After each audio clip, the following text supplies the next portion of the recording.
Assalamu alaikum, Ramadan Mubarak to our Muslim brothers and sisters. Namaste. Good evening to all members of the Guyanese diaspora, and especially to Guyanese at home. We hope you are, taking care and you're all safe with your loved ones.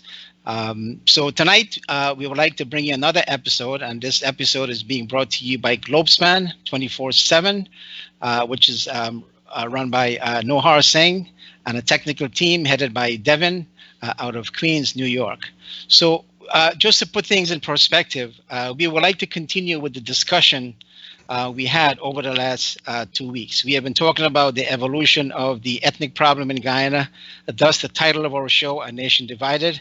The last session, we talked about some of the possible solutions. So today, we would like to continue by looking at some of the possible solution to this impasse, this sort of a political crisis in which we find ourselves. At the same time, we would like to keep the focus on this notion of political power, because we think that's an important concept to consider when we look at the situation we're in Guyana today. Now, just to put things in perspective, we are now in day 57, I would say, in this political crisis. So we're 57 days ago since the elections was held. You take a country like South Korea, they have about maybe, I'd say about 30 million voters. It took them 2 days to figure out who won the election. So we are still in this impasse, and we can understand the fact that Guyanese are very, if I can use the word, pissed off, and that seems to be something that's going to continue, because we know if you're looking at the media reports today, CARICOM arrival is being pushed back, but we will continue regardless of what happened in Guyana. We will continue with this discussion because we think it is an important discussion. So tonight we have our returning guests, Dr. David Hines, Mr. Ravi Dev, and we have 3 other guests who will join us tonight. You will hear from them a little later, but they're here and they will participate in our discussion. But I'm just going to remind them, as well as our 2 main guests, that we would like to keep our discussion or this political discourse focused, concise, and to the point, so we can get as much out of all of you as possible.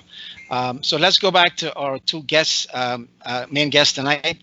Dr. David Hines is an associate professor at Arizona State University.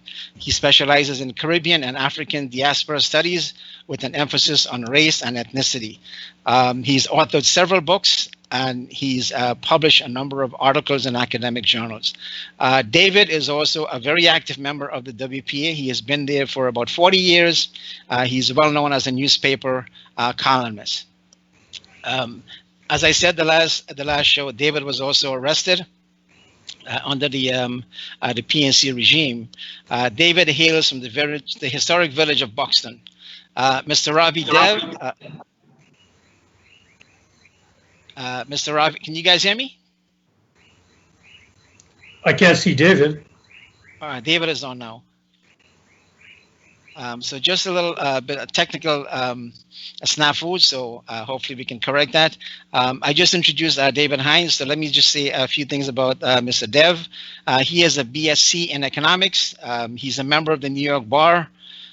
He was also a corporate executive and an entrepreneur who actually owned a building in Queens and a supermarket in the Bronx. He told us he gave it all up.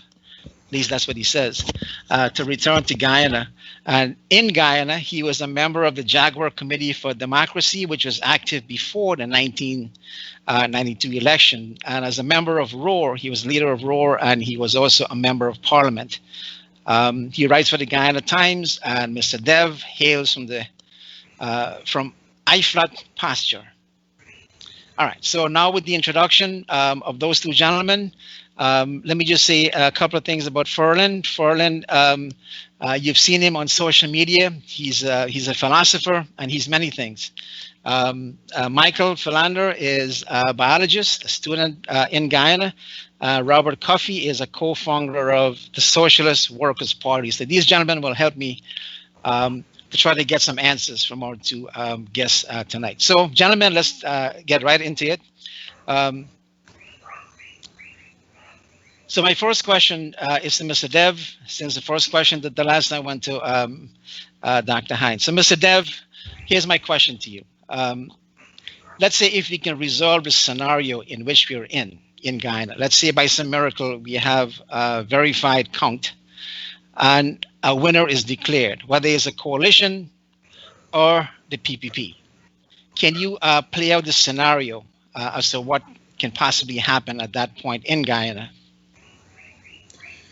Well, firstly, I think we have to be very clear that the premise that you're making as to this count will be completed, it's a very large assumption, because if the past is any programmer to the future, I don't think this recount is going to happen anytime soon, if at all. As we can see, there's been constant delays. There's been constant subterfuges to cause these delays. There's been constant recourse to the courts on matters of technicality rather than the substance of the law itself. And so for various reasons, I think this count in itself is going to be very, very problematical, more than it has been up to now. And that is not an inconsequential fact, which is that this will tend to deepen the divisions that were imminent before the elections and has deepened every day while we've dragged this thing out for 50 odd days. We have passed the 40 days and 40 nights, which is the biblical expression for a long time. So that in itself, let's consider that by the time this thing is finished, if ever, the count that is, this would be a very, very polarized society. I see that the PNC, as it is doing right now, in game theory, there's something called gambling for resurrection. That when you are losing and it's a rational choice to say, well, I have nothing to lose. Right now, the PNC has nothing to lose rationally from a pure power standpoint. I will come to the question of power by saying, let the count go through. Because from all indications, if they knew they were winning, and everybody knows from their own SOPs, they would have released those SOPs and had this matter settled. So for resurrection, what happens in game theory is that the losing side will then use whatever, create a diversion. And in this case, I think that the African constituency that by and large has remained faithful, just as the Indian constituency has remained faithful to the PPP. I think they will agitate within that community and to emphasize that all is lost. There will be nothing there for us. It's going to be presented as an all or nothing situation. So I don't see the PNC, if they're lost, that they will let go. On the other hand, the PPP, if they lose, or in fact, if they win, because the power centers are all controlled by the PNC, the army, the police, the people's militia, the cadet corps, the bureaucracy, these have all historically been aligned with the PNC. And after being now riled up about this historic injustice, I see that the PPP will be on the back foot. So while if they quote unquote win, they will have authority, but not power. And I think that, of course, will be very problematical. And we'll have to deal with those contingencies. All right, David, the same question I'll pose to you. Play out the scenario if the count, let's assume it's done, and it shows the PNC, the coalition wins, or if it shows the PPP wins. What can possibly happen? Well, I think neither side will accept the results.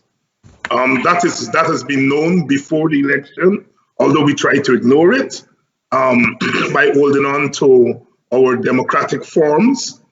Historically, neither side has ever accepted the other side as the winner. They have allowed the other side to govern and I say allowed in brackets. But with this election being so high stake, neither side would accept the victory of the other side.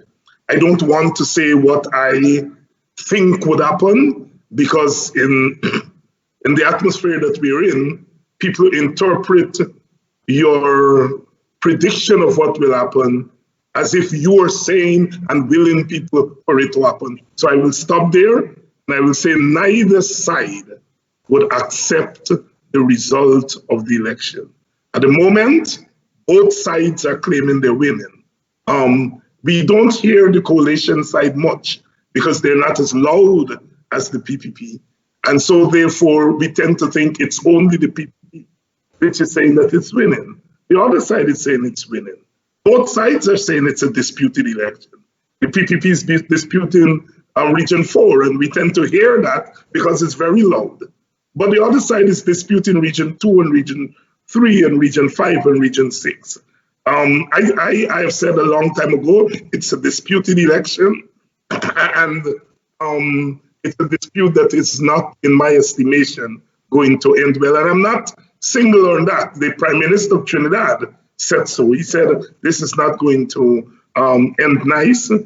History tells us it's not going to end nice. Well, let me ask you, Mr. Deb, and I appreciate you guys trying to make your response concise. So, Mr. Dev, if we are assuming that this is not going to end well, we've had 28 years of one. David seems like he's frozen.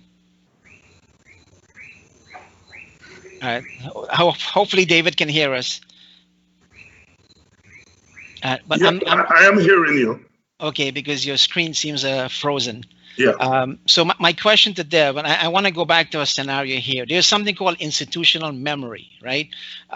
Many of us know that we had a 28 years of authoritarian government, and David, you were in prison. You were opposing that system, and then we had another 23 years of another political party. Again, a different ethnic group, if you want to look at it that way. So we have a great number of years that shows us that there are issues that we should have addressed. So my question to Dev is, from your estimation, why didn't the PPP, for instance, address some of those concerns in anticipation of where we are today? Well, before I answer the question, I just want to say, and this is part of our dilemma in Guyana, that if we make certain points, you'll be seen to be taking one side or the other. That's one of the consequences of a polarized situation.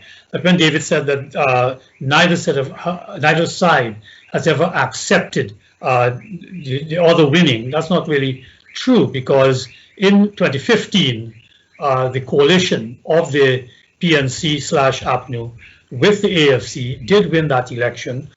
And the PPP, while it filed an election petition, it did accept them coming into office and went back into parliament and participated in their governance. So we must accept, and that is not, again, it is something that we must now understand, that for the longest while, the PNC, in leading a minority, had what was called the African security dilemma. That if they played by the rules of the game, they would never be able to get executive power. But 2015 proved that was now something from the past, that in becoming a coalition with the AFC, they were able to change. So I don't think we can simply brush that under the rug. It is something very important that we should come back to if we are to ever address and resolve this crisis. But what was your question? Let us get back to that. I want to make sure I'm on point with that. Well, if we had a long history of of struggle, you have people like Walter Rodney, fighting against an authoritarian government. We had 28 years of a history that's not a good history. We had 23 years of history again following that. So when do we learn from that process? We had, since independence, we're in a situation. So if we're seeing now that you have one side are saying, look, we're not going anywhere. And the other side will say, hey, when the results are declared, if it's not in their favor, they're not going to budge. So Well, my question is, why are we in this situation? well, Have we one of the learned major anything? reasons is that we know that your theory about the world, your worldview, will have a great influence in proposals that you will put on the table to address the problems because they are defined by your worldview. So we had these early leaders, starting with Dr. Jagan, Mr. Burnham, Dr. Rodney. They were all Marxists, and they saw the problem from a Marxist perspective that gave quite short shrift to race. So, for example, coming back to the PPP, in fact, felt that if you had economic development, that in and of itself will then lead to a dissipation of this ethnic politics. So they were using a tool that they were very certain would lead to a solution. But we have seen across the world, we had the USSR, 70 years of trying that particular method of changing society, and it went nowhere because after 1989, the USSR split into what, 16 or 18 republics, all of them ethnic republics. The point I am making, therefore, is that we have to be careful in the present, hence my acceptance to be part of these discussions. We have to be very, very directed in that history to know that we just can't pluck any old solution that because it worked in Northern Ireland or because it worked in Bosnia or because it worked in wherever, that it'll work in Guyana. We have to understand our own society and we have to find a model that is suited to our peculiar circumstances. We're not all different, but we are different enough that we know that whatever the PPP and the PNC tried in the past, there are yet these very, very deep divisions. But I said what has given me hope is that in 2015, there has been demographic changes.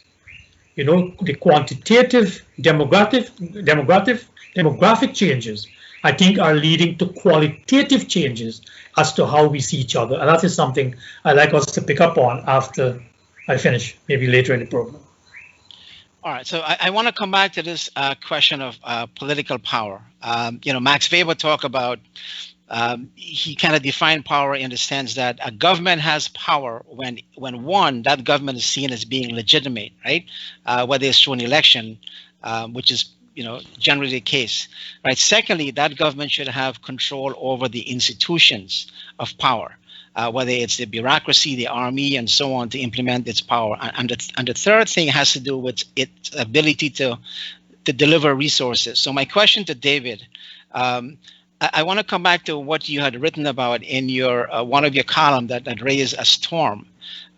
If we define power in that sense, and if we have, let's say, as you recommended, David Granger being the president for 2 years until they can fix the problem, right? Do you see any changes in those institutions during the 2 years that you're suggesting in this power arrangement or this power sharing arrangement? Beto, let me say, look, we have a tendency in our discourses to pick things out of a comprehensive proposal and highlight that thing. In 1961, when a Marxist, EUC Quayana, put on the table power sharing in the form of what he called joint premiership. He saw the problem from an indigenous standpoint, and he put on the table long before Leipart and Horwitz. He said neither ethnic group would allow the other to govern. And he put on the table joint premiership. Then he used the term power sharing. And he said, look, if the two leaders reject that, then we go to partition as a last resort. The proposal came to be known as partition rather than joint premiership. And we only get to call the joint premiership 30 years later, when younger generation like myself argue strenuously on the political marketplace that, look, the proposal was about power sharing. And I say that to say that my proposal was not about Granger. It was not about destroying boxes. My proposal was that we are in the midst of a disputed election. And as all of us here agree, that the recount is not likely to lead to an outcome that is going to please everybody. In fact, as we all agree, the recount may not even end. And I was preempting that by saying, okay, why don't we postpone these elections for 2 years? I didn't use that term. I said scrap the elections. But in effect, what I was saying, postpone the elections for 2 years and take those 2 years and work on the problems that we should have been working on for 40 years, which is to create a political environment where we could have democratic elections that are accepted by all. That was my proposal. It was not about Granger. It was not about that. And I just put it up, people say, well, Heinz, what's your details? And then you give details and people take one detail and run with it.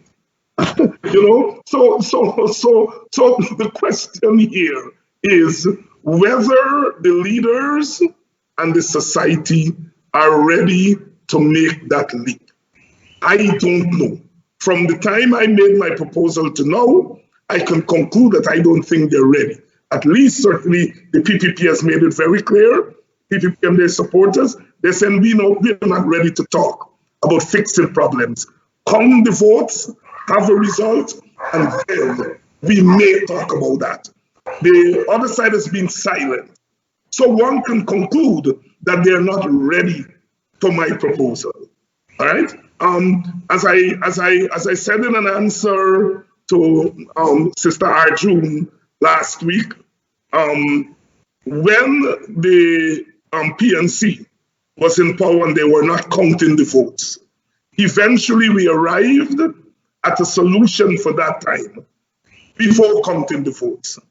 The Carter was able to come and broker an agreement between the PCD, opposition PCD, and the PNC for a free and fair elections, which would mean a new voters list, a new elections commission, and they were able to do that between 90 and 1992, 2 years, with the PNC in power and Hoyt being the WPA before the PPP and the PNC to be in power. But the PPP didn't want them, so Hoyt remained in power for those 2 years. It was effectively an interim government.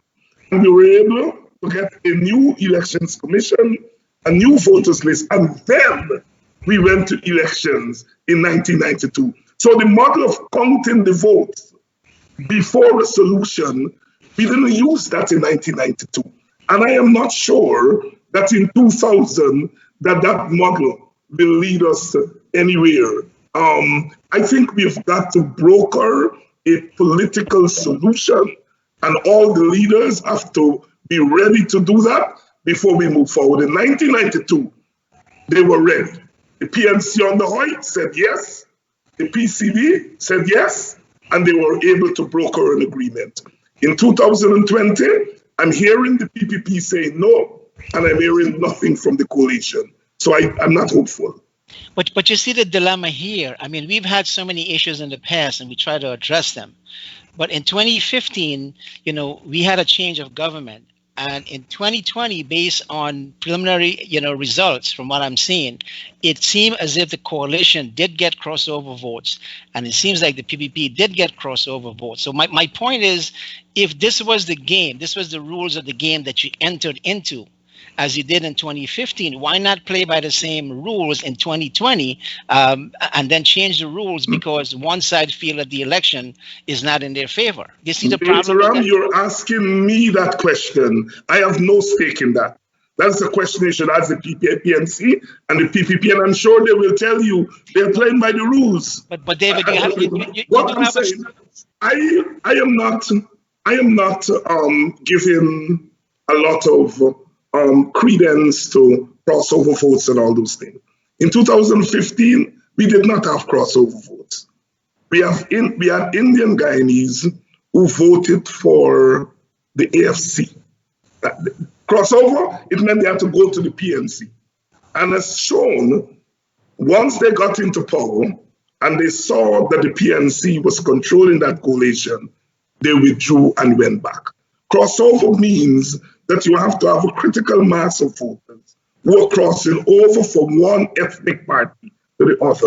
That is not what happened in 2015. What happened in 2015 is similar to what happened in 2006. In 2006, Africans left the PNC and some of them voted for the AFC under Raphael Trotman, an African leader. By 2011, with the formation of the APNU, they went back to the PNC / coalition. And the same thing happened in 2015. Crossover votes are temporary in these kinds, and then people are not crossing over. They're crossing to a certain point.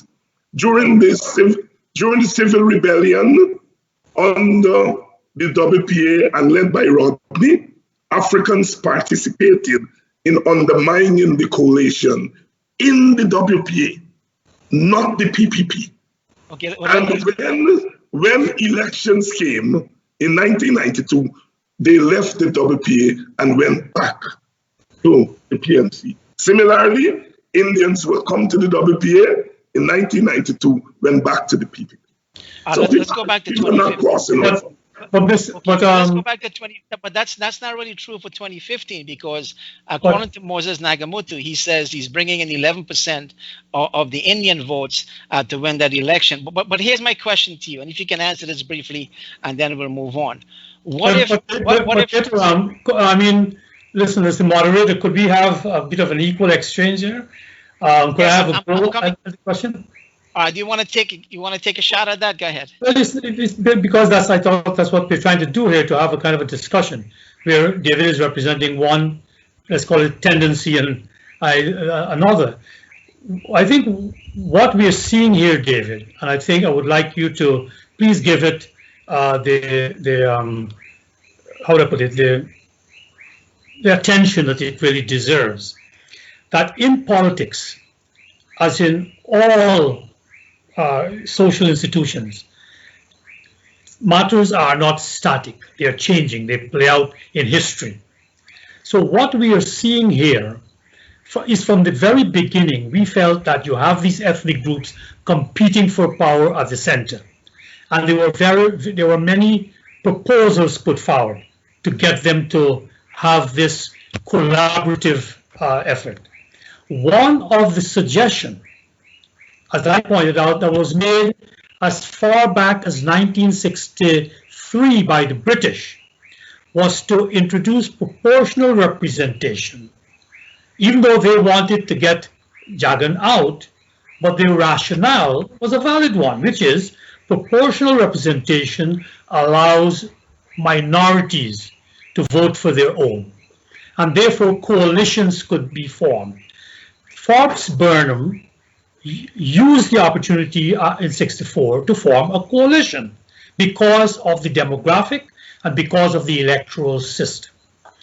By 2015, after people like myself, as I will say it again, between 2009 and 2010, insisted publicly that the demographics were a-changing, as Bob Dylan said. The times were a-changing, and that if the PNC were to moderate its approach and to seek alliances, the PPP, it could be a situation where the PPP could be defeated. And lo and behold, that occurred. So it is not a contradiction in and of itself for politics in an ethnic society, because one of the points we always make in having consociational devices is what you call centripetal devices, things that will push the different groups together inside. And coalition is one of those things, that you coalesce with somebody from the other side, and therefore you have to moderate your own position, your own stance. I'll say it, I said it before and I'll say it again. The PNC has no one to blame for this impasse but itself, because after coalescing with the AFC, because they accepted they got this 11% of Indian vote that Bedram was talking about, not given to the PNC, given to the AFC, but the AFC brought that in to the coalition. But for the PNC not to accommodate his behavior through his appointment to the cabinet, through his appointment to the boards, through its appointment to all the institutions of state, through its buttressing of the army and the police, through then its close of sugar.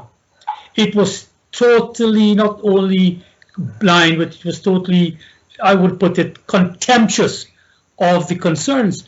Matters, it didn't help matters that the AFC itself didn't give a damn to stand up for those concerns. That's another thing. To your credit, and to other members of the WPA, in the early years, you did raise your voice as a member. So to come back to it, I think I would like to say this again, that while the PNC's action has damaged coalition politics in Guyana, I would not like us to bury it. I think the possibilities still exist because of a fact we can't sweep under the rug, which is we are now a nation of minorities. And if the PPP were to win, let us say, or the PNC were to win, I will accept either one. And I think the Guyanese people are beginning to accept that if they don't do as they promised, then we'll vote the so-and-so out. We'll vote them out of office. I do think we are at that historic junction. But the longer this impasse is kept up, I think we will move away from that. I don't want to use words like trust and all those fancy, symbolic terms. I want to say very concretely that we must get this thing over and give this new dispensation a try. Better if I will, and I'm very glad Ravi clarified, because we are talking about two different things. We're talking about coalition politics, which I completely support. It's why we've taken so much blows when we joined the coalition with the PNC, and the AFC is taking blows because of a belief in coalition politics. And I see that as the future of Guyana. I've always seen that. That is not necessarily crossover vote, right? So my objection just now was to the term crossover vote, not to coalition. It forms the same function, right, David? No, it's not crossover. It's bringing votes together. Yes, bringing votes together. What I call ethnic rebellions. There are always ethnic rebellions going on in the different ethnic groups. And it is the ability, I think, of either side to take advantage of that rebellion and frame a national coalition out of it. And yes, the PNC failed miserably in doing that. And I'm saying, given what I hear coming out of the PPP and being pushed by their supporters, I am not convinced that the PPP, if it wins or is declared the winner after a recount, will embrace coalition politics. Well, let me. I want to bring our guests in, right? So, but I have one question to Mr. Deb before we move on. Since we're dealing with this issue of power, there was a letter in one of the local dailies. This is on the 23rd of Kaichur News, and I want Mr. Dev to respond to this. So here's a quotation from, I believe it's a pastor, Pastor Joshua Emmanuel. Basically, he says, our people control the security forces and the bureaucracy. In addition, our people control the capital city, the seat of economic and political power. Our party has the capacity to bring down PPP government anytime, as we did so many times. Should we have learned from this lesson? And here's a very bold statement being made in broad daylight in the newspaper. Mr. Dev? Well, it's a broad statement, but it's a very accurate statement as to what the status quo is all about. And it's something that we've been talking about since we entered the scene back in 1988. The point is that when leaders make decisions, in terms of power, they will consider in a very rational sense. Power is the ability to get someone to do something. You can use moral suasion, and you hope they'll do the right thing, as Spike Lee once said.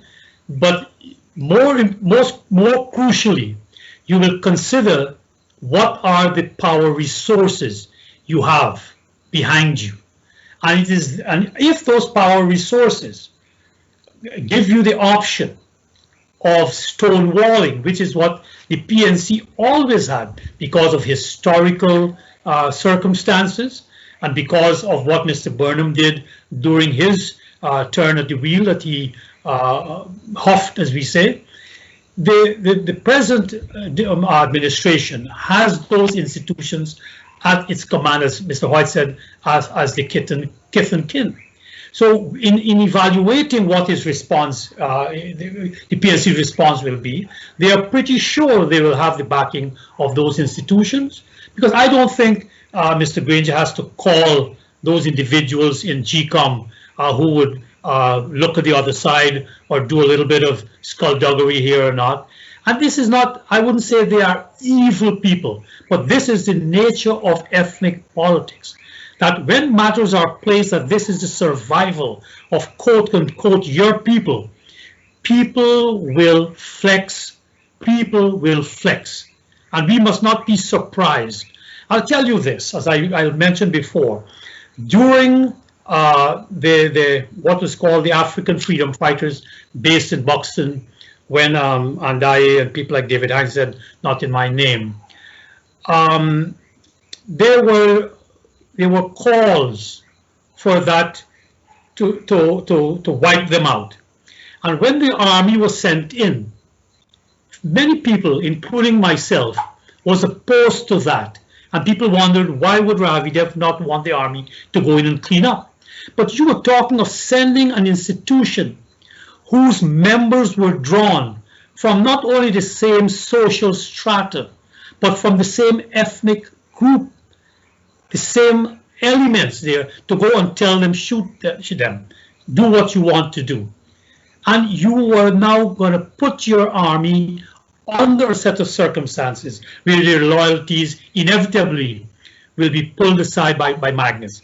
And when I had that discussion with the Army Officer Corps, some of them must now be running the GDF now because it's 20 years ago, they accepted that.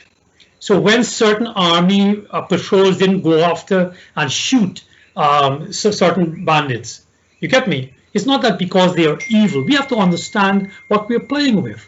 So come back to your question. When that gentleman points that out, that is a fact of life.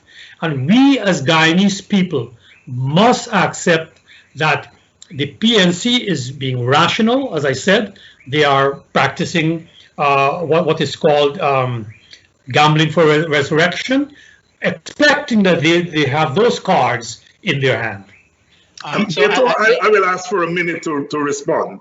Right? Can you make it a minute? Yeah. No, Rafi is absolutely correct.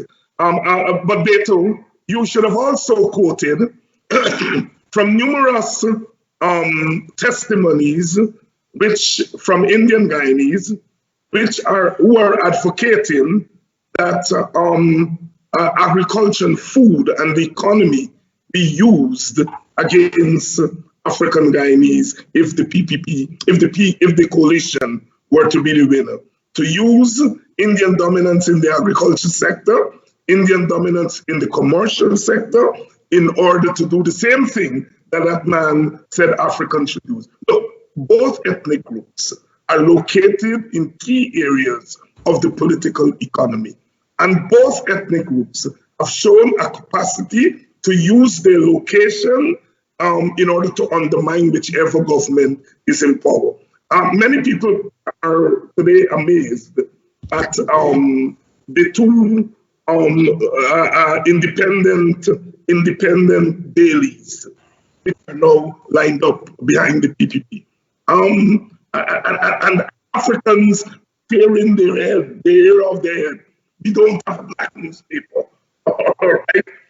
they are noticing the role of the media in this and the ownership of that media and the role that it is playing here in pushing the agenda of one side. I just give that as an example that both sides have leverage in critical areas of the political economy, which they will use and they have used in order to undermine the other when they're in power. But I think David makes or elides a very crucial distinction in political science and in politics as a whole. And this is a distinction between power and influence.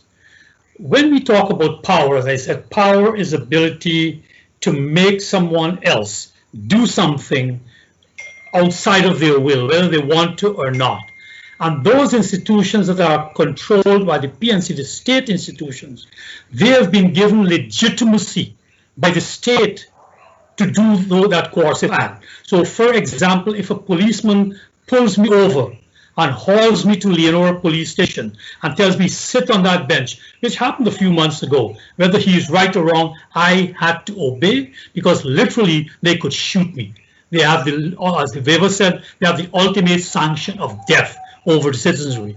What Indians have, as you said, they own certain businesses, certain sectors and all that, that gives them a certain amount of influence. You understand? But you see, influence is something that is not a one-to-one. The person may choose to go along or not. So, for example, when I came back to Guyana, all these so-called big Indian businessmen, some little clerk in a government office could take away their license. And similarly now, that if you want, let's say the rice industry depends on certain governmental functions, for example, D&I. And if you can squeeze them any which way. Look at the taxes that are being imposed on rice farmers on it, because you control the bureaucracy. You can tax them, you can take away their land, as happened in West Berbice. You can do any number of things. So we must always keep in mind that when you have the power, when you have the institutions of the state at your disposal, that's power, and the other is influence. And there's a very important distinction. Yeah, but Ravi, you know that influence tempers power. Well, that's another discussion for another time. I'll be tempted to cut your mics off, gentlemen. So let's all right. So I want to bring in our guests in. You know, let me just remind you guys. I'm sure you have a lot of questions, but I'm going to ask you. You know, let's be very concise and very brief with the questions, because the more questions you ask, the more response we'll get from our two guests.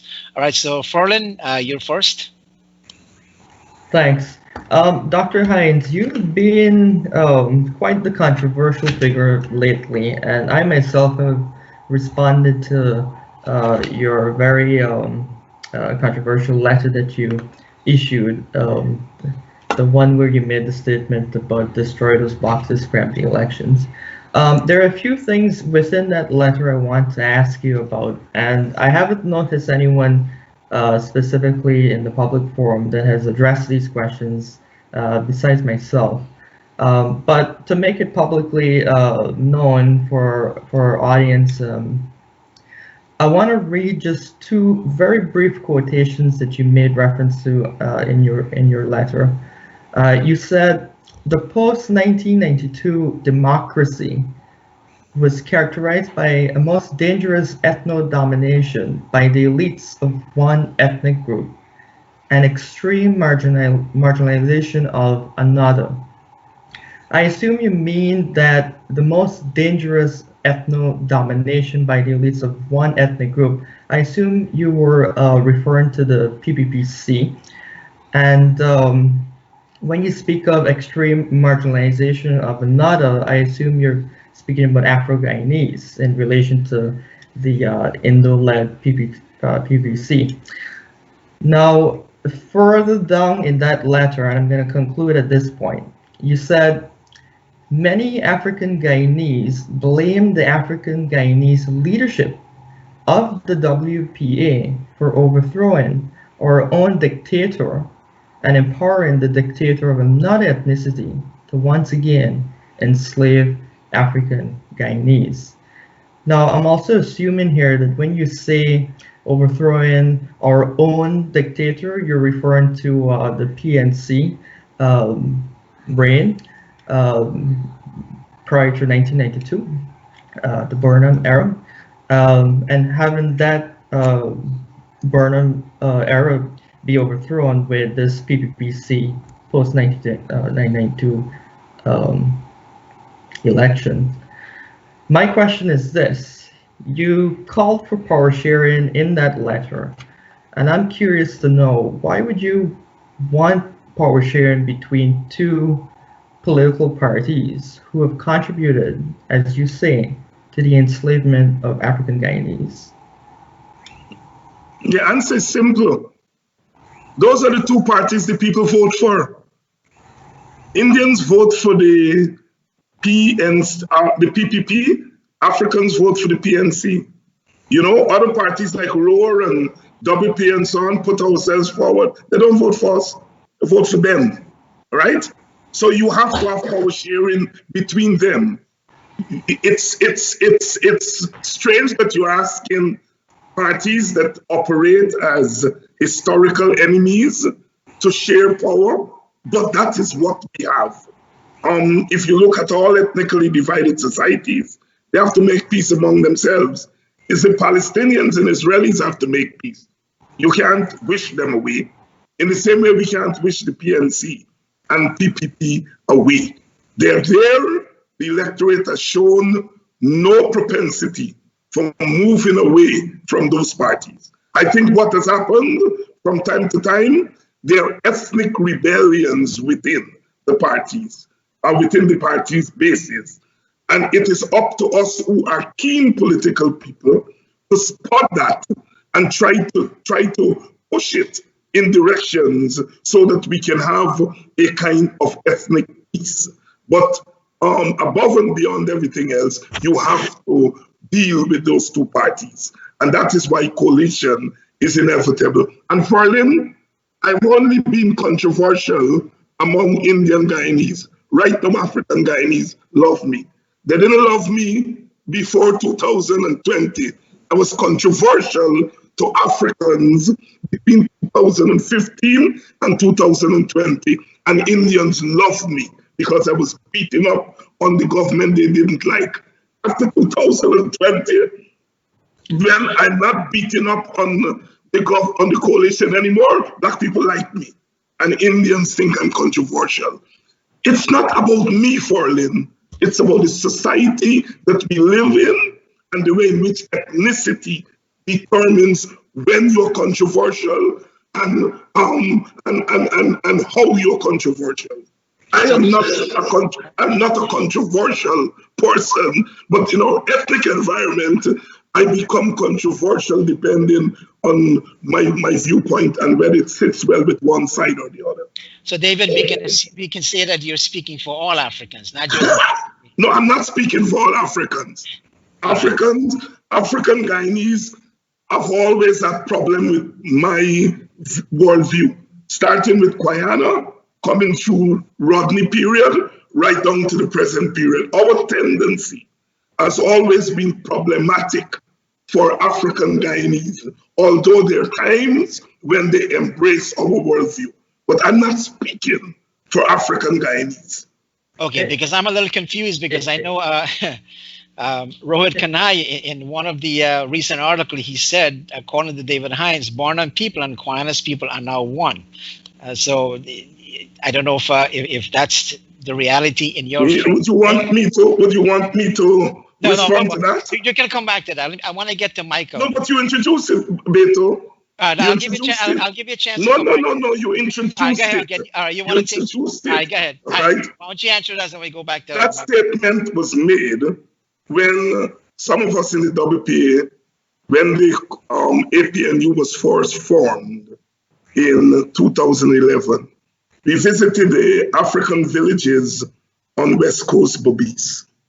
And older African Guyanese came up to us and said, brothers, thank you all for this APNU, because for the first time in decades, we don't have to choose between Guyana people and Burnham people. You see, the split between Brother AUC and Burnham in 1971 really left a scar in the African Guyanese community.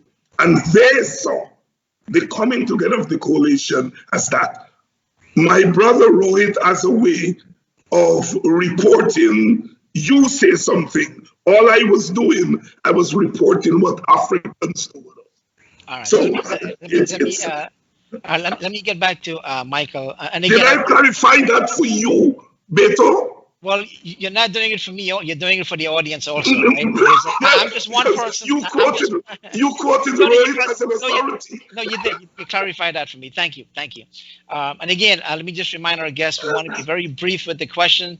You know, if you can avoid the prefacing and get to the question directly so we can get to more questions. So, Michael, you've got the floor.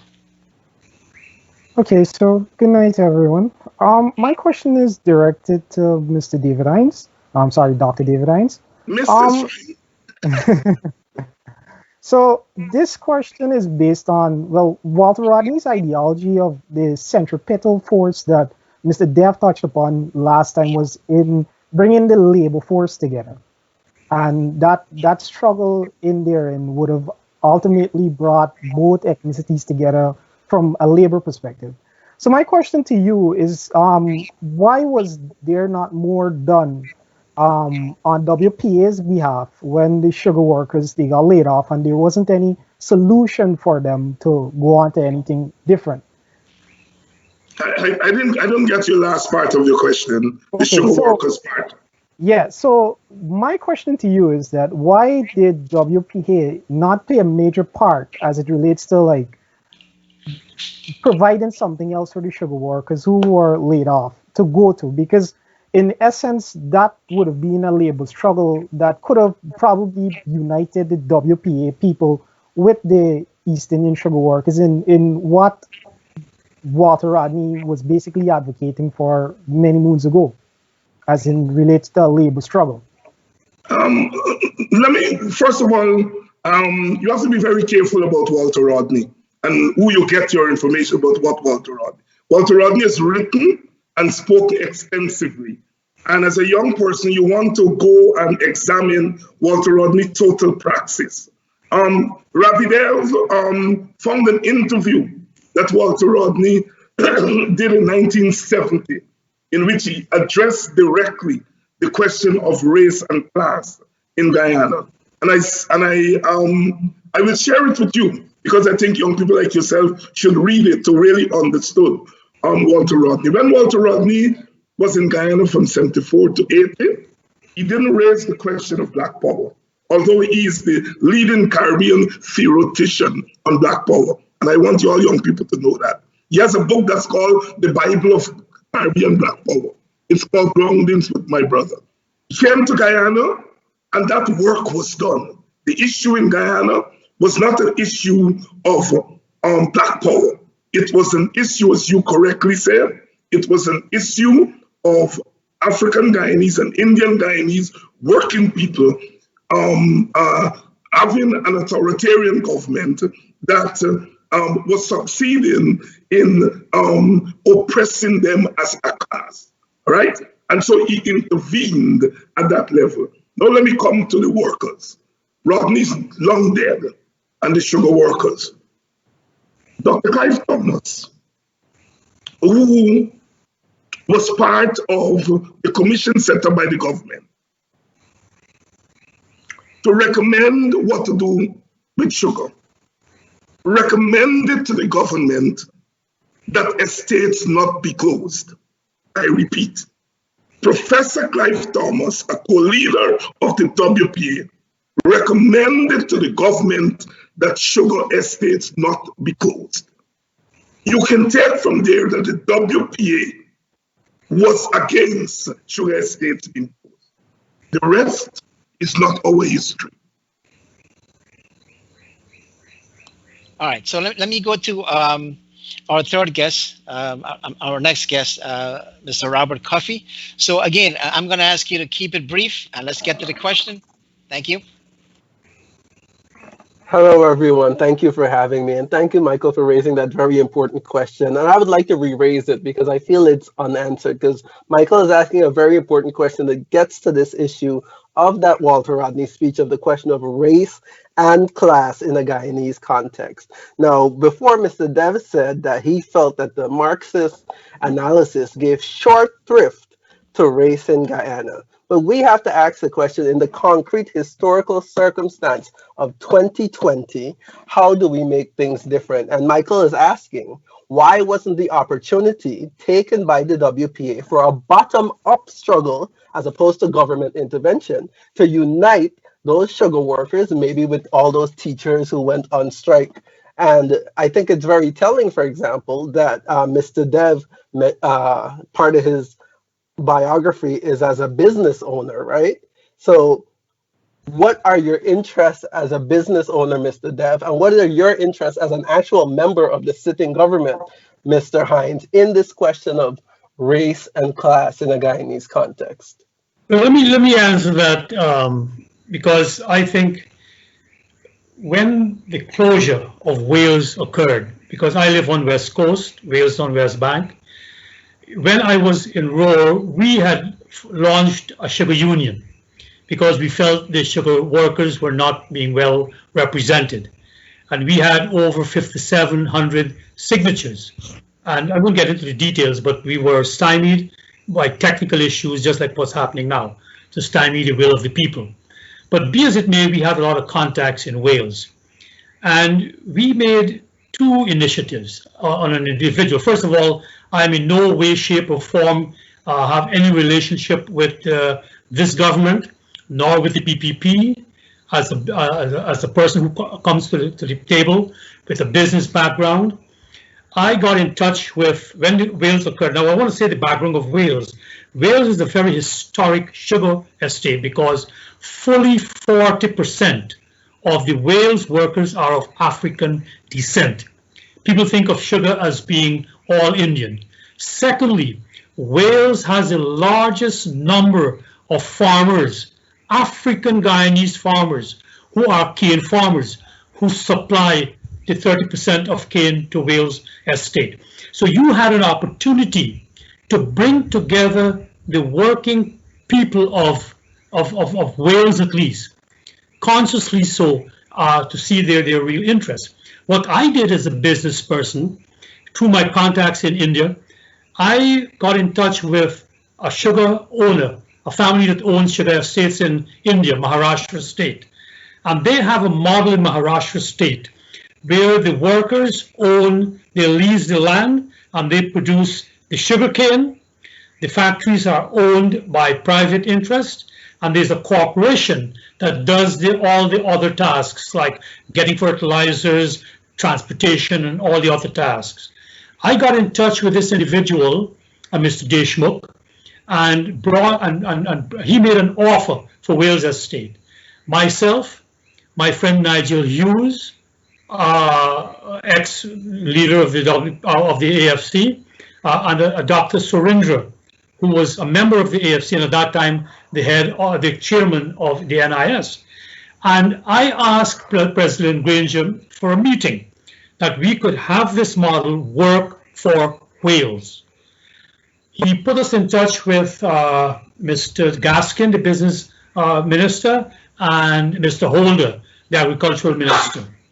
And they listened to us, we could check this out, and they threw it out. They were not willing to go that route. They made all kinds of excuses. And then and there, it was my conclusion that the PNC government, and it was the PNC government, did not want to see a solution. And I'll tell you this, and I'll use the expression here, because again, Wales is very, very important. The last set of Africans to come from Africa after slavery had been abolished, but yet other nations were trading in African slaves. Some of them were brought to Guyana as indentured servants, and some of them ended up in Wales. The Africans of that area are very special. In fact, to my surprise and delight, Nigel told me he had some relations there. Nigel used that as. I know it's a long story, and I tend to get long-winded. But the point is that we made interventions, and each of the interventions was shown that this government was not interested in the people of this country coming together. And thanks, Ravi. No, I'm claiming. Listen, you again, you ought to be surprised how those estates were closed down. Apparently, you're not impressed that the WPA was not part of the closing down of the estate.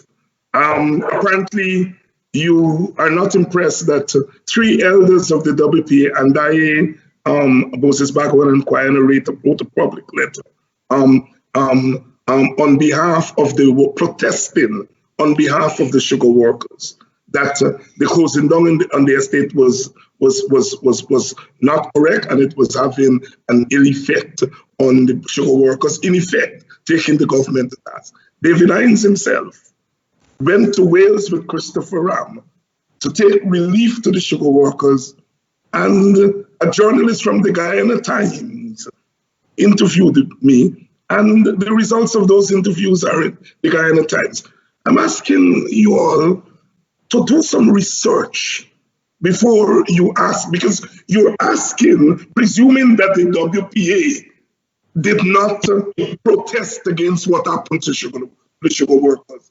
I'm not aware of any movement in favor of the sugar workers. If there was one, I would have been part of it. I knew there were protests organized by GAWU and the PPP. That's their story. I don't know of any broad-based movement. So if you're asking the WPA why it didn't start the movement, I would invite you to come join the WPA and help us to start the movement. Let me get back to, I want to get back to Ferlin. And again, I know you're a philosopher, young man, but can you keep the question short, please? Well, I want to quickly follow up with the response Dr. Hines gave, which was that he wants power sharing because the people vote for the PPP and the PNC, APNU coalition. The curious thing, though, is that I read in a letter of his, or I think there was a letter written with Dr. Hines quoted, which he gave disparaging remarks towards the PPPC. So I find it kind of perplexing how he would propose power sharing and yet advocate against the PPPC, which, you know, he's articulated forms this ethnic base of Indo-Guyanese. Doesn't that sort of distance Indo-Guyanese further from what he's proposing? What is this disparaging of the PPP, Ferlin, you're referring to? Well, there was a piece in Chronicle where you basically essentially got to the to some very bitter points about the PPP, that they shouldn't be trusted.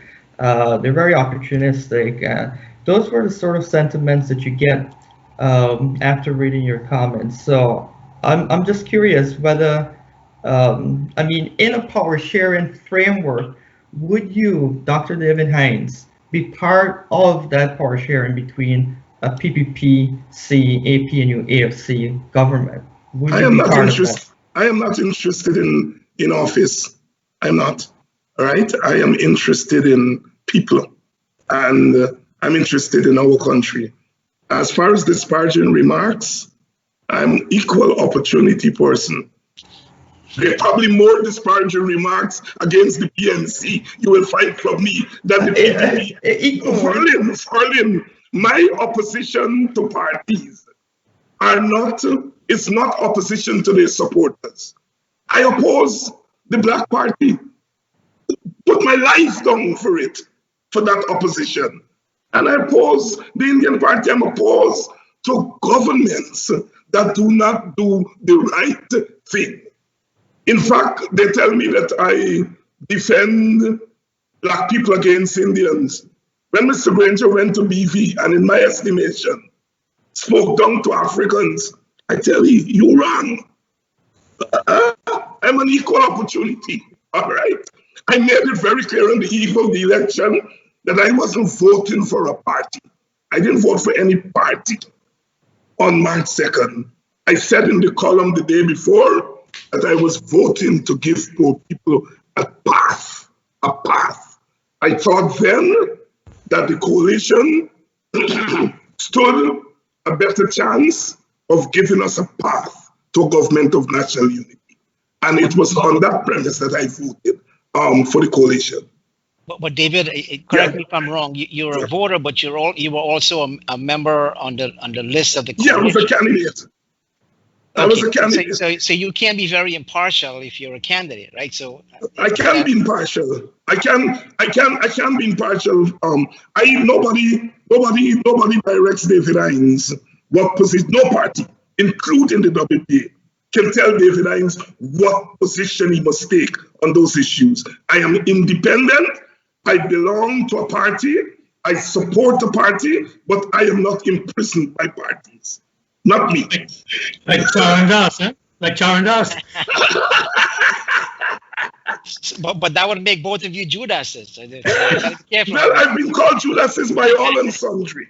All right. So I want to give these young people a chance again. So let me go back to Michael. And again, Michael, I know you hang out with a philosopher. So again, so try to keep your question very short and very brief. And after you, whoever responds, then we'll go to a break.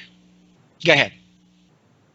So as it relates to the question that I asked, the reason why I asked is because to me it was an opportunity for the WPA to do a bit more, in my opinion. Indeed, Clive Thomas did say that in the report from the Commission of Inquiry, I think, that he did recommend that the Sugar Estates don't be closed. But barring those sentiments, to me, like, there should have been more done, because it could have been a catalyst to division that a lot of us today really want with Guyana. So yeah, that's just to close off with that. So my next question would be like to Mr. Dev, and do you believe there needs to be a more sense of nationalist identity for Guyanese to come together? Very, very, very, very much so. I have spoken on this issue from the very beginning. But you see, we are caught in a dilemma. Maybe young people can maybe lead us out of this dilemma. The dilemma is that the British foisted on us a model of integration called assimilation, where Africans had to jettison their culture, Indians had to jettison their culture, Amerindians had to jettison their culture, everyone, and you had to become a brown Englishman or a black Englishman, as the case may be. So coming out of that experience, I don't think we have ever totally addressed the point I made in my last program, which is that diversity is a fact of nature. It's a fact of this universe.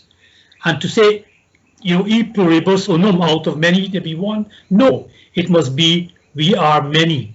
How can we become one? Start from the understanding we are many.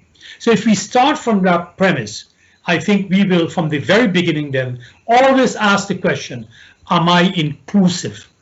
And so therefore, what we proposed as ROAR, when we were, having our 15 minutes of fame back in the day, what we proposed was that we should have a new motto, not one nation, one people, one destiny, which is unity in diversity. That in this diversity, how can we be united? There is no contradiction in being an African Guyanese and being Guyanese. We're all Guyanese. So what, in fact, our dilemma as Indians was that after we came into a Creole society that had been pretty much formed, the assumptions of Creole society wasn't only the English one. To their credit, they brought in a certain Afro elements. So it is more like an Afro-Anglo culture. And we had to now fit into that. But there's a very great theorist from our own Caribbean, French Caribbean, Glissant. What Glissant said, rather than, for example, seeing ourselves like a taproot, our culture coming out of a single taproot, or from one, or from that African culture, maybe with the English thrown in for good measure. Let us see ourselves as a rhizomatic A rhizome, as a biologist you would know, a rhizome puts out, I was a biologist once too, a rhizome puts out roots as it grows from its stem, it puts out roots. So our whole Guyaneseness, everybody will have an equal share into that. And that is part of our dilemma today. That for an Indian, I'll talk for what I know, for an Indian to become Guyanese is to jettison the Indian part of me. So, for example, if I were to sing a song, I was telling David earlier before the program come on, we now through this lockdown talk to all my brothers and sisters. And over the internet with Zoom, we can now sing our Indian songs. A brother of mine, a good friend, passed away, COVID, and I was able to sing a bhajan. Now, if I were in the public space in Guyana, an Indian is thought to be ashamed of that. Man, you can't talk like that. You can't sing a bhajan. What is this nonsense? One fellow actually said that because we plant those jhandas to announce that we have made on worship to God, that jhanda could cause an accident to happen on the East Coast. That is still the kind of thought. So to come back to answer your question, again, I went off, I go on, is that yes, we must form a Guyaneseness. And I put forward to people on Guyaneseness that out of an equality, all we want in this country, every ethnic group wants to be equal. Coming out of slavery and indentureship, we want freedom, because as Orlando Patterson said, freedom can only have come, the notion of freedom, out of slavery. When you have taken everything away from that African slave, when you have made him a chattel, and so it's a juxtaposition. So African and Indian, not to the extent of slaves, of course, want freedom. We also want liberty. And these are values that we can rally around as Guyanese. When I was a boy, I grew up in Ifat. I'm still living in Ifat. It's a mixed village. I ate, slept, went to school with my African friends in the African village called Kashwa in Ifat. And the greatest damage that was done to our country is the riots of the 1960s, where we were split, and we have never come together, really together. So come back to it, yes, we must have a program of Guyaneseness, and it can be done on values that you don't have to jettison your cultural heritage. Afro-Guyanese have had to look at it, and that's why when I first came back and met Music Wire, and he's like an icon within Roar. That's the interesting thing. But come on, yes, I'm done. All right. So okay, we have to pay the bill. So we're going to take a little break here, and we'll go back to the control room. Devin, it's all yours. And when we come back, did you know the FBI warned against using public Wi-Fi? And hackers using public Wi-Fi can download viruses and steal all of your private information. Let Globespan help you protect against hackers by providing you with a virtual private network or VPN. Keep all of your data hidden and protected, including sensitive information, documents, bank account numbers, and more. The FBI recommends using a VPN, and Globespan can help provide one for you. It's very simple and easy to use. Call Globespan today. In Georgetown, call 225-9054. In West Coast, call 269-0141. Or in the United States, call 718-551-3290. You are now able to work from home or from anywhere with a cloud computer. No more worrying if you can't get to the office. Access all of your files and work in an efficient manner with a cloud computer. Best of all, no waiting for a technician to show up to fix all of your computer crashes or viruses, or any computer problem. No more worrying about power surge or losing your files. Let Globespan set up a cloud computer for you to work from home or anywhere. Access with a laptop, iPad, or any device that you may have. You can set up your own passwords and keep all your information hidden.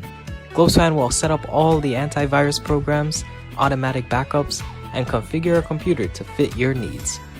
Globespan has technicians in the US and Guyana to assist you. Call Globespan today. In Georgetown, call 225-9054.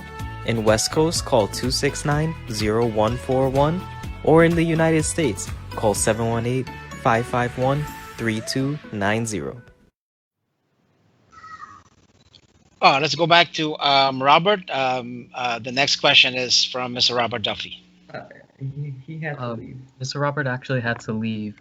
He didn't have much more time with us. Okay, so let's. I want to come back to gentlemen. We'll come back to your questions in a couple of minutes, but I want to come back to this whole, question of federalism, right? Devolution of power. I know we started talking about it at the last session. So let me ask Dr. Hines, how do you feel about federalism as a sort of a power sharing mechanism where the different regions in Guyana, would have more power as opposed to having all of or the majority of the power center in Georgetown? No, I'm not opposed to federalism in principle. And I have some difficulty in seeing how federalism would lead to the feeling of sharing of power by all. And Ravi and I have talked about this over the years. However, I think everything should be placed on the table. I think executive power sharing should be placed on the table. Federalism should be placed on the table. Some of us have talked about a vertical power sharing that goes right down to the villages. I am, for example, a fan of a return to the village councils. So I think everything should be put on the table. And let us see what is the best formula to start with. I think these are things that we've got to evaluate as we go on, and we may see the need to broaden. We may see the need to string them sometimes.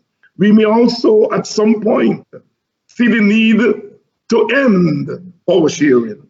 If, as Ravi thinks, and a lot of people think that at some point we will develop this Guyanese nationalism where ethnicity will go away and we will have this non-ethnic Guyaneseness, we may not have need for power sharing. I share Ravi's view about Guyanese nationalism. I think it's aspirational.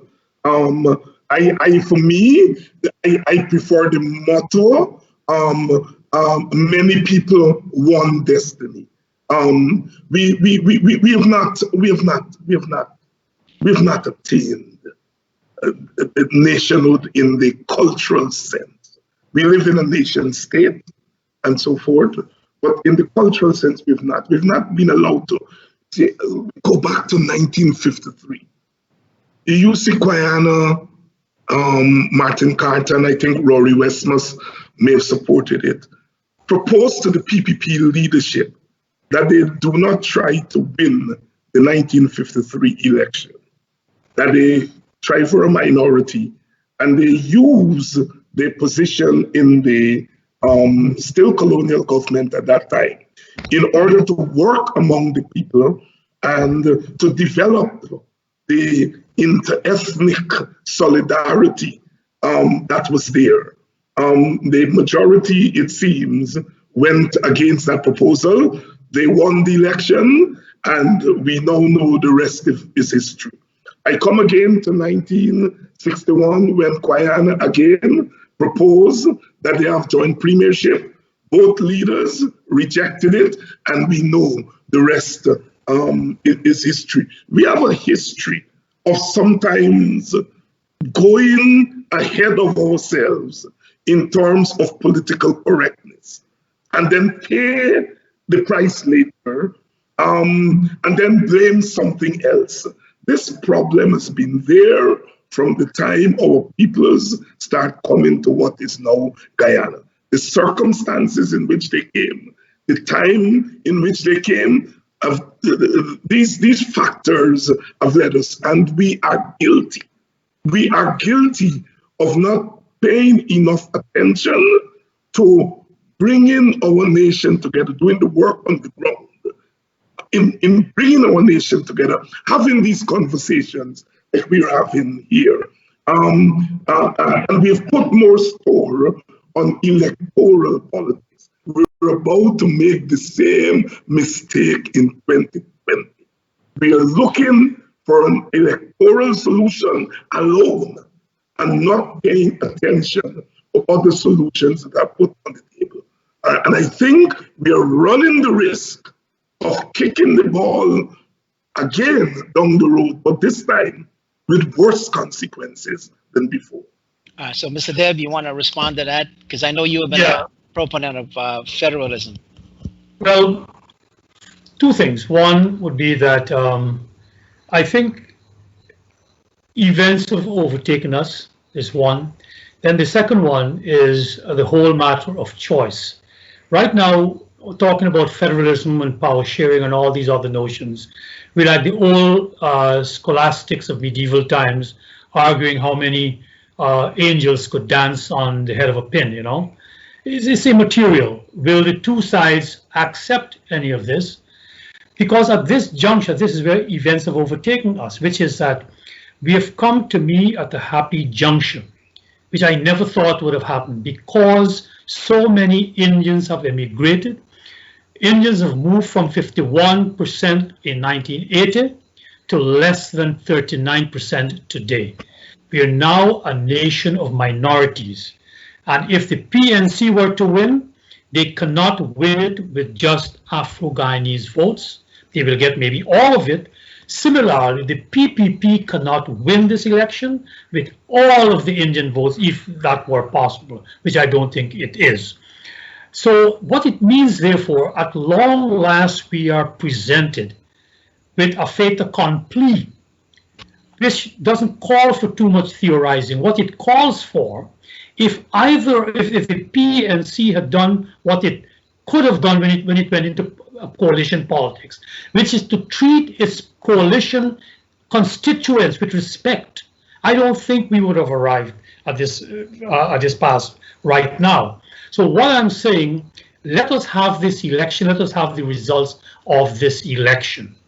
Let us give the Guyanese people who have voted for either one the opportunity to see how we can work it out. We cannot ignore the ethnic question. One of the points I had made all the way back to Mr. Desmond Hoyt, who I had long conversations. People forget I was in the opposition in my 5 years in Parliament. I had long discussions with Mr. Desmond Hoyt, even longer conversations with Mr. Robert Corbyn. We talked a lot about these things. My suggestion was, in each of these parties, why don't you have an ethnic caucus? In the PPP, why don't you have an African caucus or an Amerindian caucus? That within the PPP that can talk frankly outside of your major constituency about concerns of that, just like we have in America. I lived 20 years in America after high school. The world didn't fall apart that you had a black caucus and a Latino caucus. Similarly, as I told Mr. Hoyt, have an Indian caucus and have an Amerindian caucus with your core constituency. In fact, a joke, Mr. Corbyn once told me, he said, man, he named a particular Indian in the party. He said, man, when a man go on stage, he more Rasta than me. That's another question. He wasn't willing to talk the Indian talk. Robert did tell me. So to come back to the point I'm making, we need, I believe, that right now, if we were to have honest brokers within each party who can talk frankly so they're not seen as tokens, as right now you're being seen. Secondly, the whole ethnic impact statement. When I talk about equality, I don't think we all become one mishmash, one melange. We don't need to. I was talking of equality in this public sphere, in what the state gives. In this Guyanese state that we have observed, let us all have equality. Economic equality, Afro-Guyanese, how do we have more equitable? I've always told Indians, you might, because of your Indian immigrant economic drive, you might, certain things are more easy for you. The slave never had any incentive to save, to put aside anything. What would they save for? They were slaves, they couldn't earn anything. You have these structural situation. But the point is, we have to do what we can, so as best as we can, you have some kind of equity in economic distribution. Those are things we can put, and that will come out of an ethnic impact statement. So, for example, and I close here, I know I'm carrying on again, if we have agriculture, right? I had no problem with the PNC government having $2.6 billion set aside for agricultural projects in 4 African villages of Ithaca, Buxton, BV, and Mocha. I have no problem with that, but let it be done openly, because as it was done, sugar workers told me, how come we are not getting any land to plant? How come we're not getting any marketing? Because that package, 2.6 billion, came with marketing of crops, contacts, all kinds of things with it. How come? You'll always do it. So I will say, let us do this thing openly, that we can have ethnic programs, ethnic policies. Thank you. I hope I've caught myself there. Yeah, okay. All right, so I want to come back to Ferlin in a minute. So, but since David is saying, just out of curiosity, you were saying we should put everything on the table.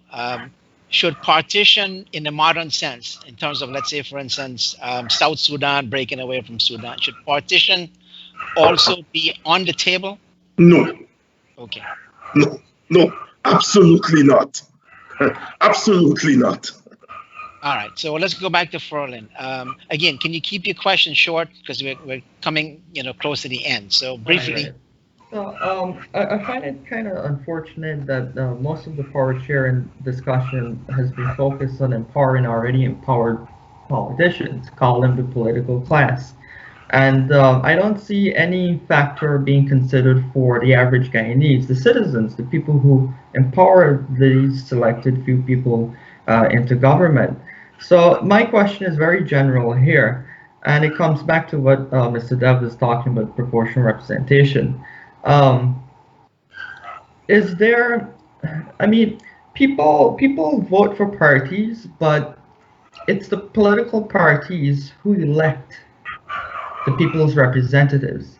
Is there room in the power sharing discussion for empowering the citizen to become involved in governance?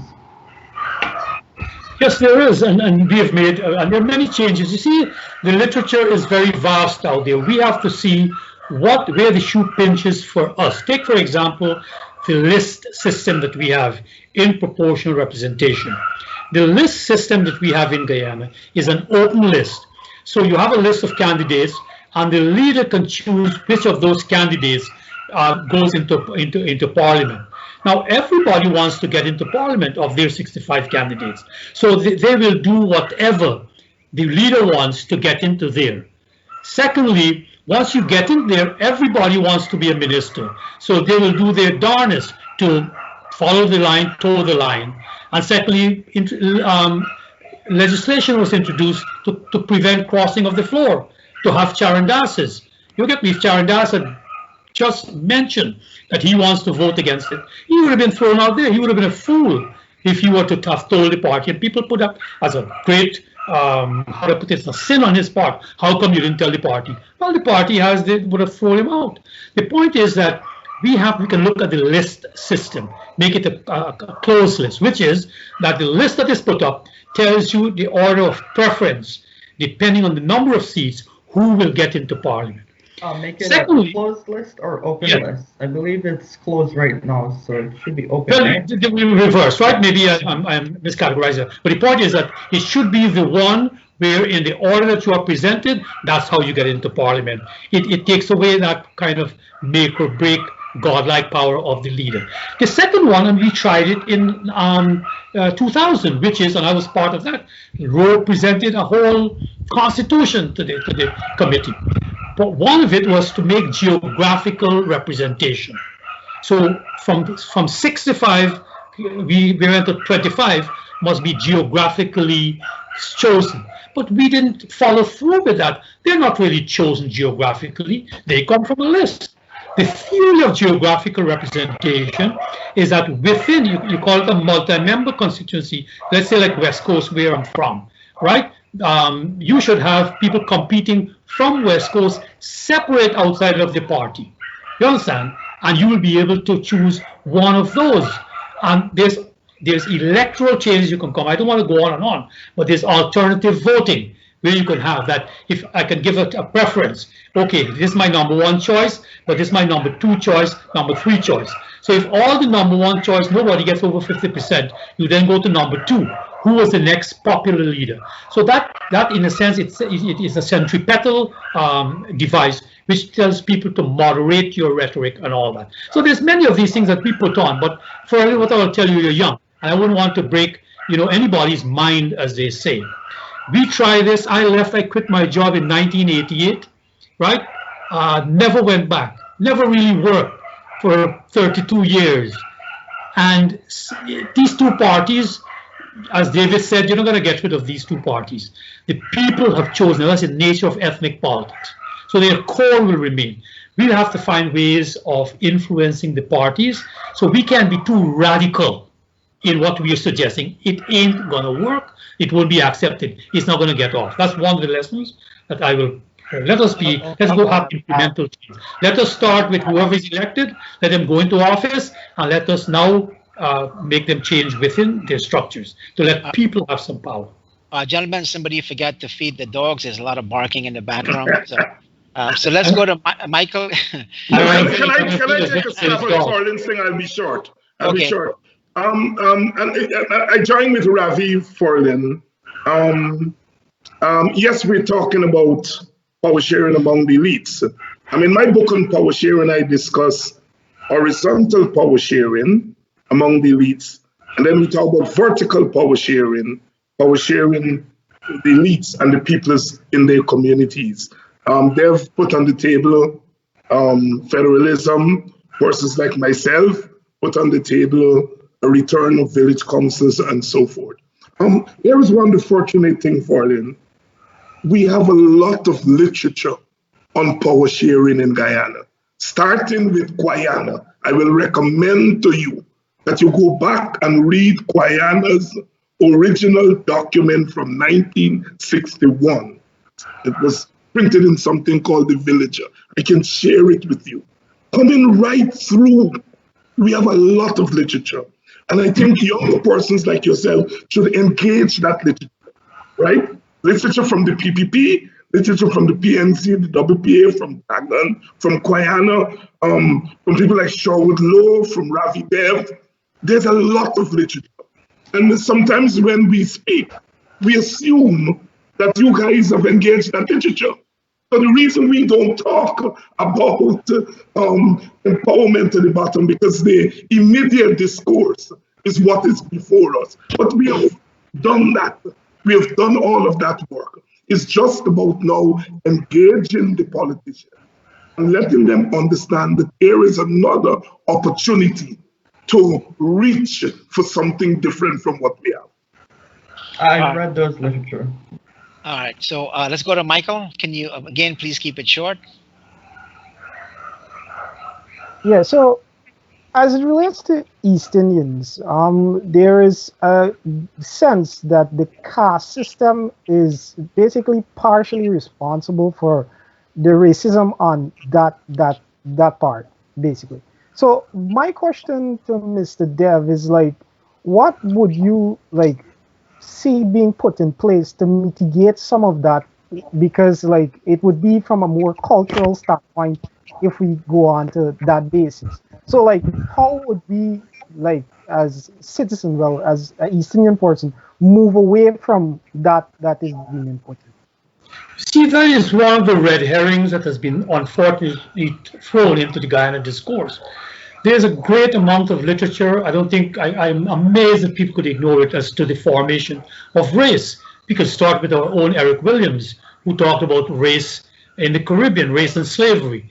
How race as a social construct was invented, even interestingly enough, by the Enlightenment philosophers like Kant and all of them, who put black people as beyond the pale. Say black people have a different kind of blood. They're not even humans. De Las Casas said, well, they don't have enough souls. So if we bring them over as slaves, they are, we're doing them a favor.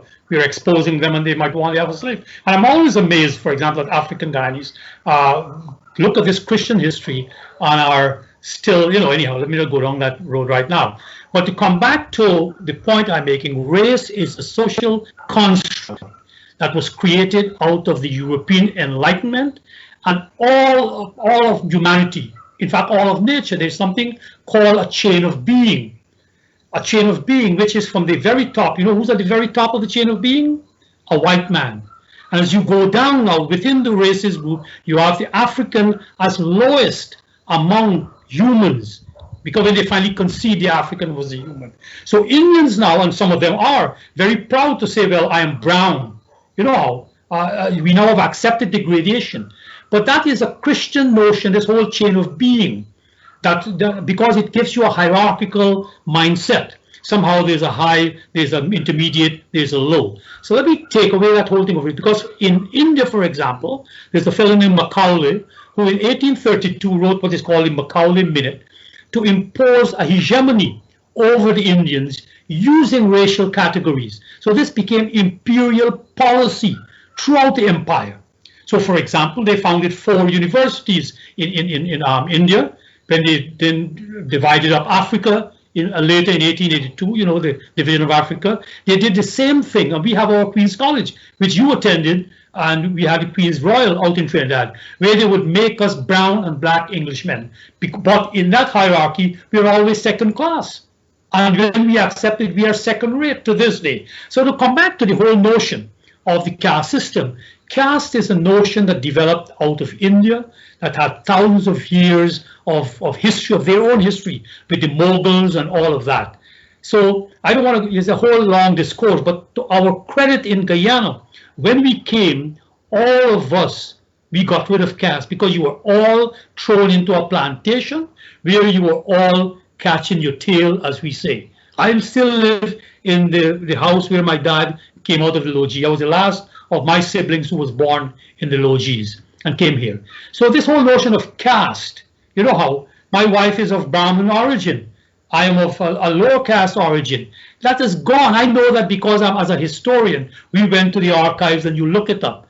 But very few Indians have any castes in them. It's all mixed, because now there might be some who are priests and some still try to be quote unquote Brahmins.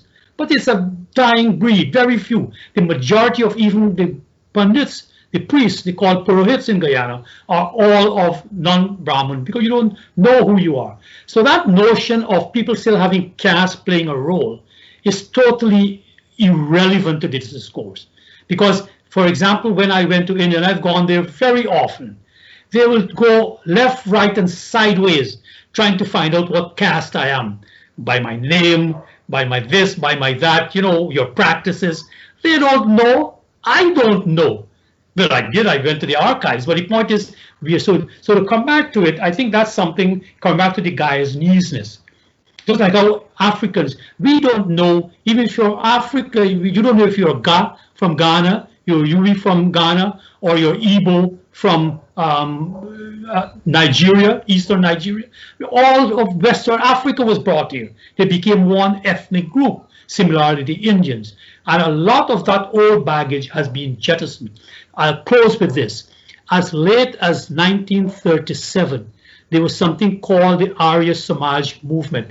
My father is an Arya Samaj. There were great Arya Samajes coming out of Boston that had a reformation movement within local Hinduism, talking about caste, talking about the place of Indian women, talking about education. And it is not a coincidence that some of Jagan's biggest helpers were from the Arya Samaj movement. They already had a notion, not from class analysis, but from the reform movement within Hinduism. Pandit Sama Prasad out of Buxton, and that whole family, strong Buxtonians, and you won't believe how strong they are as Buxtonians. So I close with that. I think that's a red herring, and these are things that we need to put on the national discourse a lot more frontally. All right, so I think not so long term. Thank you. So I think we kind of shifted a little bit. So, you know, we're getting close to the end. So I'm going to have Ferlin ask one more brief question, and then we'll move on. So I think my last question will be concerning the whole idea of transitioning to a new governance model. And I understand that the literature is rich, and I've dived into the literature. I've read most of our cherished works, by various authors before, Guyanese authors, including your works, Dr. David Hines. I've read some of Mr. Dev's works, the most prominent ones. But my last question is this. Given the current circumstances of Guyana's ethnic deadlock, is power sharing necessarily the sort of question we should be focused on, whether there should be power sharing or whether there should be a sort of ethnic compromise between these two major parties? Or should the question be more focused on empowering citizens to become part of their government, to become responsible for legislation, to vote on legislation, to even perhaps give checks and balances within the parliamentary chambers whenever they find their representatives to be, maybe a bit too extreme on certain legislation or proposals, for instance. All of that. Okay, All. excellent. All. It's not one or the other. All of that. And I mean, the fixation on power sharing, those who are advancing power sharing is not advancing it as an end in itself. I'm not advancing it as the cure all for everything.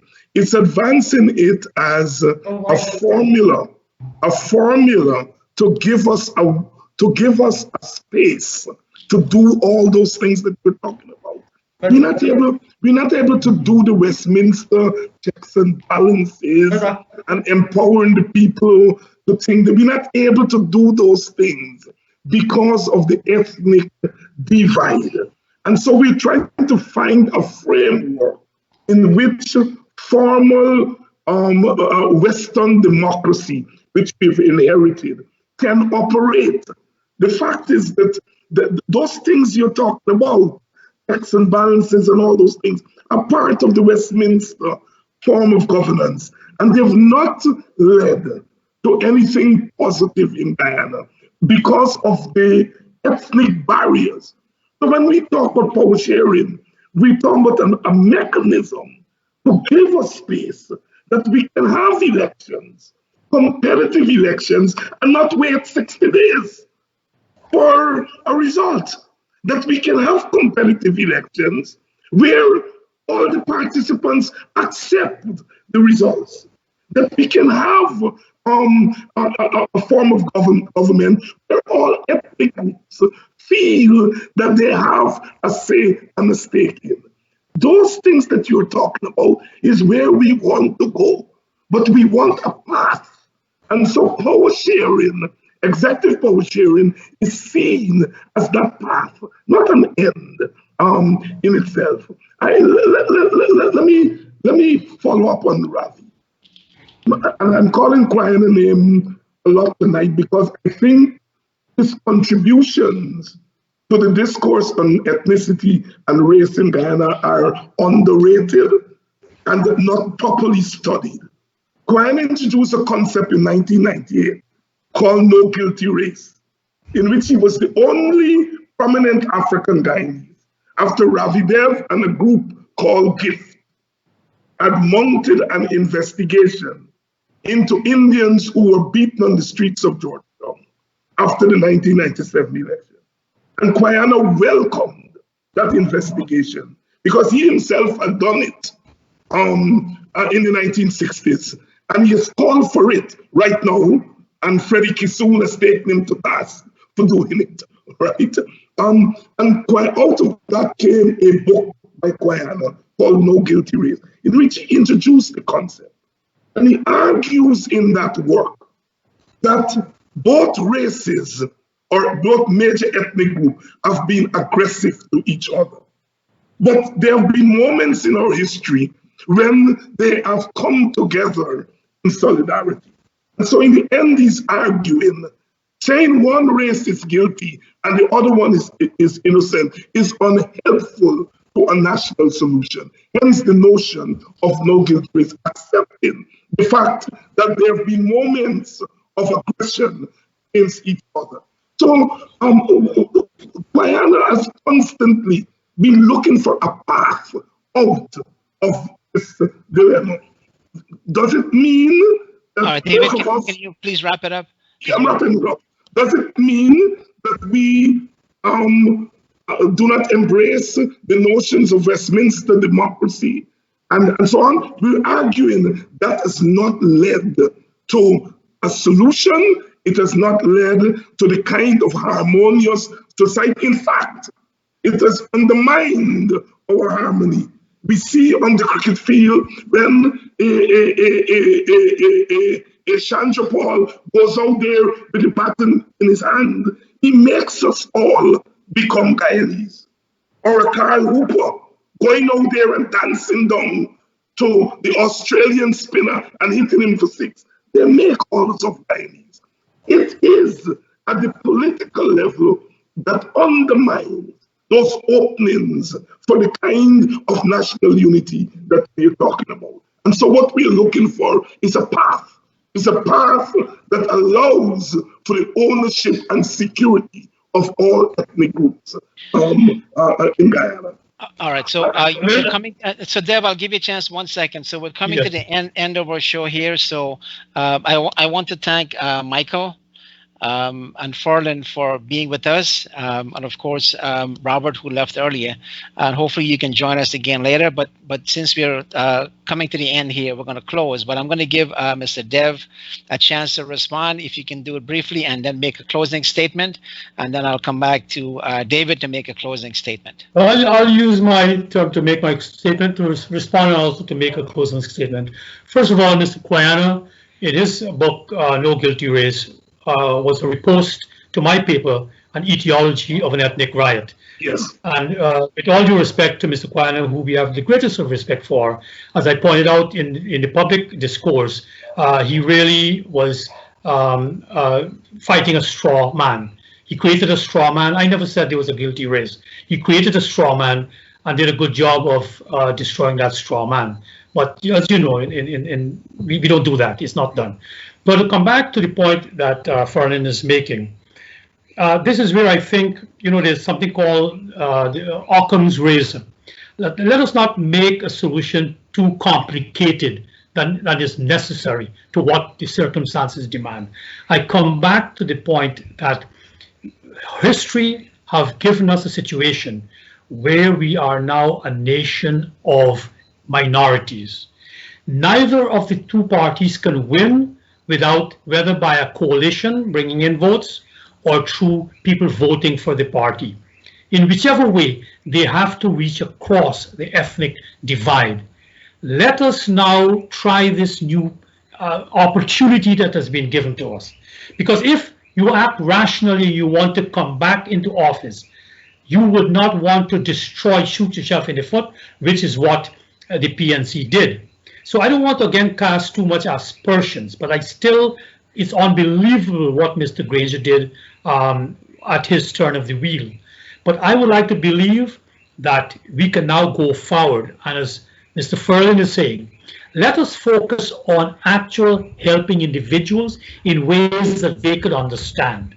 So they can answer the question 5 years down, am I better off under this government than I was 5 years ago at the end of that? And I'm saying the only way we can know that is if we have ethnic impact statements.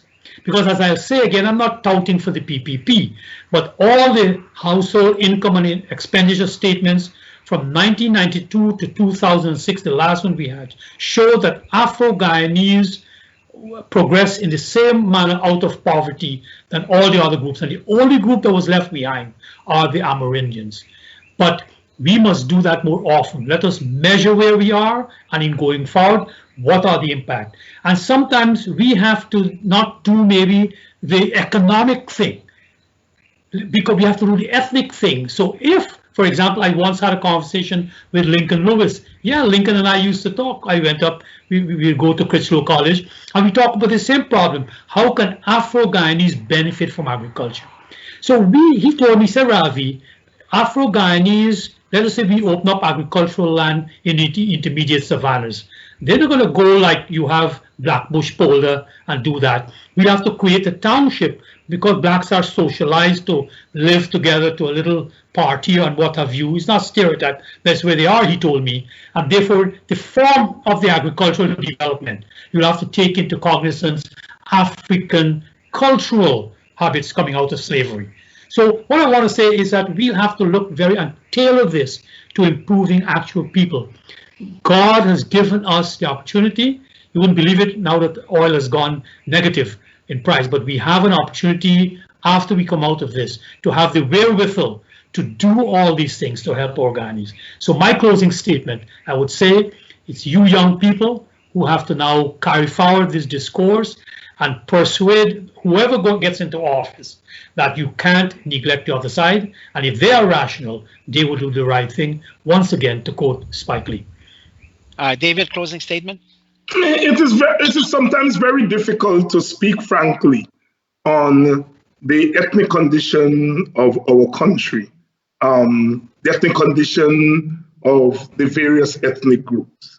In the atmosphere that we have now, where we are competing and we are fighting, because when people are competing, they lose a sense of rationality, which they will get back once the dust is settled.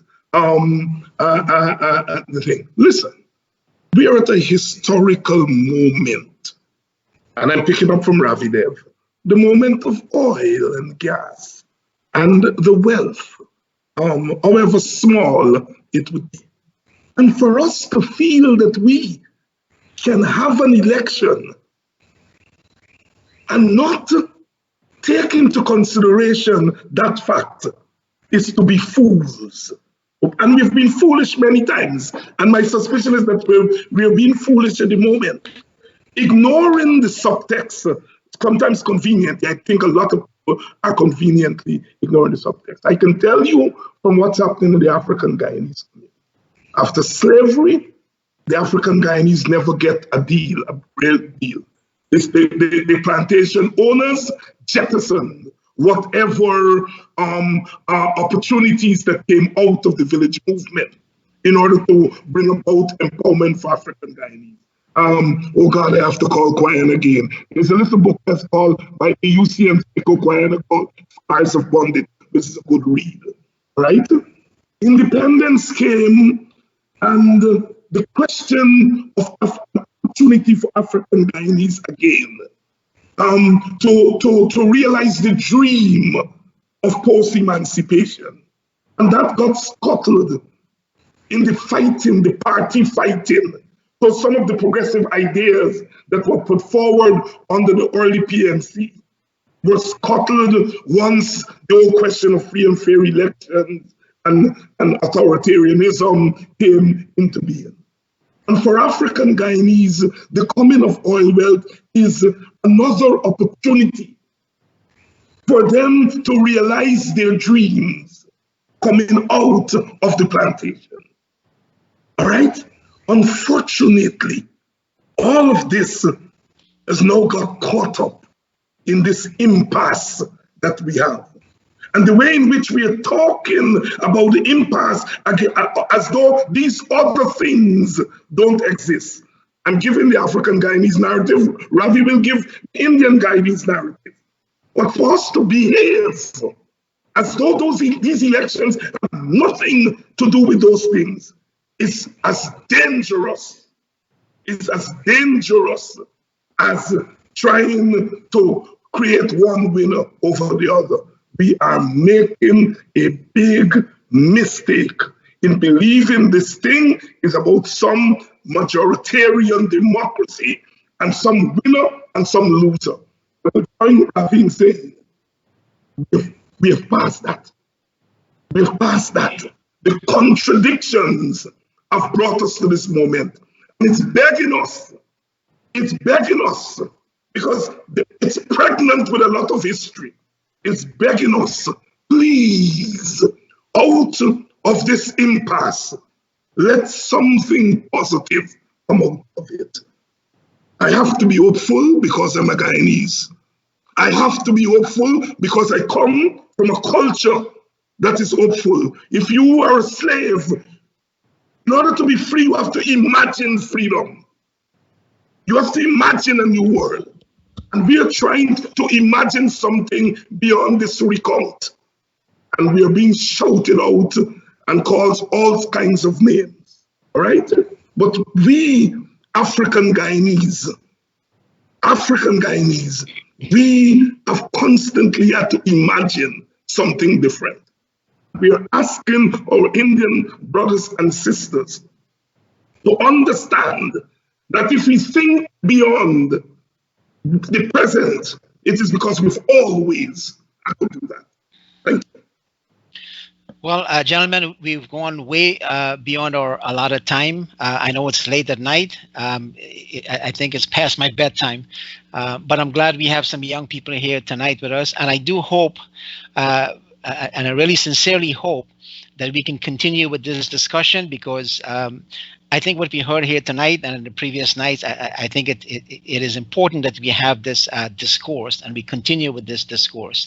And hopefully, maybe Chris Ram is wrong. I know he said we may not know the results of this thing until the end of August, which is a long time to wait. But hopefully, we can be a little optimistic and we can see light at the end of the tunnel.